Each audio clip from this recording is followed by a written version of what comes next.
안녕하십니까. 행복한 토요일입니다. 한 주간 동안 잘 달려오셨죠?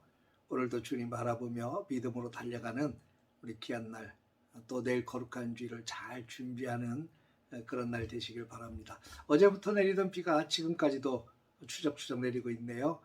성령의 단비가 우리 속에 그렇게 내렸으면 참 좋겠습니다.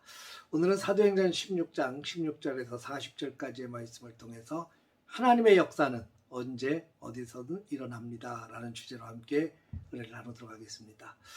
이 빌립보 지역으로 간 바울과 실라가 자주장사 루디아를 만나서 그의 집에서 이제 거점을 잡고 복음을 증거하는데, 이 복음을 증거하러 다니다가 귀신 들린 여종 하나를 만납니다. 이 귀신의 힘을 이용해서 점을 치던 여자였죠. 아마 점을 참 잘 쳤던 여자였던 것 같습니다. 이 여자를 통해서 돈을 벌던 주인들도 여럿 있었습니다. 근데 바울과 실라가 그 여자를 만나서 예수의 이름으로 귀신아 물러가라 했더니 귀신이 쫓아나갑니다. 그랬더니 이제 난리가 났죠. 이 여인을 이용해서 돈을 벌던 주인들이 난리를 피기 시작합니다. 바울과 실라를 데리고 장터로 관리들에게 끌고 갔죠. 그러면서 성을 요란하게 하는 사람입니다. 이상한 풍속을 전하고 있습니다. 이러면서 고발을 해요.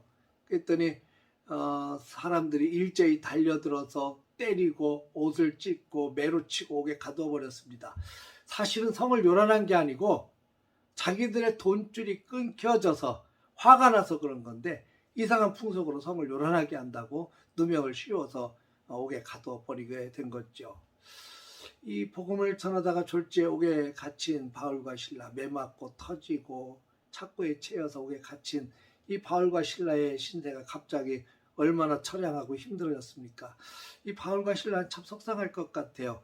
주님의 복음을 전하고 또 귀신 들려있는 여종을 예수의 이름으로 고쳐줘서 정상적인 삶을 살아가도록 만들어줬는데, 돌아온 것은 칭찬과 박수가 아니었어요.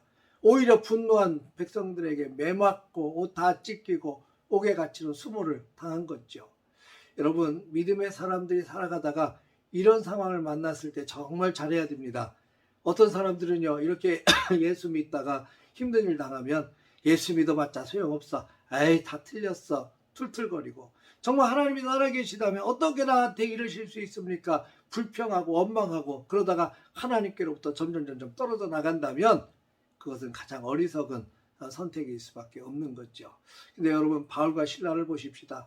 그들은요, 그렇게 매맞고 터지고 복음 증거하다가 당한 그 아픔 때문에 착고에 차이고 감옥에 갇혔지만, 그들은 한밤중에 찬송하고 기도를 하기 시작했어요. 그런데 어느 정도로 크게 했는지 옥에 갇힌 죄수들이 다 들을 수 있을 정도로 크게 찬송을 부르고 기도하기 시작했습니다. 성령 충만한 바울과 실라를 보게 됩니다. 하나님은 이런 바울과 실라에게 옥문이 열리고 착고가 풀려지는 기적을 보여주십니다. 근데 여러분, 옥문이 열리고 착고가 풀려진 것이 가장 중요한 것은 아니었어요. 하나님께서 가장 기대하는 것은 무엇이었을까요? 감옥에 갇힌 바울을 건져내는 것이 아니라 그 감옥 속에서조차도 하나님은 영혼 구원하는 길로 연결시켜 주셨다는 겁니다. 이 사건을 통해서 간수장과 그의 가족을 구원하는 길을 열어주셨다는 거죠. 깜짝 놀란 간수장이 자결하려고 할 때 바울과 실라가 자결하지 마라, 우리가 여기 있다 그러면서 주 예수를 믿으라, 그러면 너와 내 집이 구원을 받으리라. 그에게 아멘하고 간수장이 함께 세례받고 그 가족이 다 구원받는 역사가 일어났죠. 하나님의 역사는 언제 어느 장소에서 어떤 상황 속에서 어떻게 펼쳐질지 아무도 모릅니다. 다만 하나님은 살아계시고 우리의 삶 속에 동행해 주시고, 우리가 믿음으로 성령으로 충만해서 주님을 바라보고 기대하며 나간다면 하나님은 우리의 자리에서 주님을 바라보며 나아가는 우리에게 놀라운 일들을 행하실 것이라는 거죠. 여러분, 주님을 따라가다 보면 어려움이 생길 수 있어요. 그러나 낙심하거나 좌절하거나 불평하거나 원망하지 마십시다. 그럼에도 불구하고 그 어려운 일을 통해서 또 하나님은 또 다른 축복을 준비하고 계실 것이라는 확신과 소망을 가지고 주님을 바라보는 것이 가장 중요한 것입니다. 사랑하는 성도 여러분, 오늘도 하나님께서 우리에게 귀한 삶을 허락하셨죠. 오늘 어떤 일이 벌어질지 몰라요. 즐겁고 행복한 일이 가득했으면 좋겠습니다. 그러나 혹 즐겁고 기쁜 일이 아니거나 마음 상하는 일이 있다 해도 우리와 함께 하시는 그 주님을 바라보며 믿음으로 승리하시고 기쁨으로 주님을 바라보시고 놀라운 하나님의 역사를 기대하며 나아가는 우리 복된 하루 되시기를 주의 이름으로 축복합니다. 할렐루야.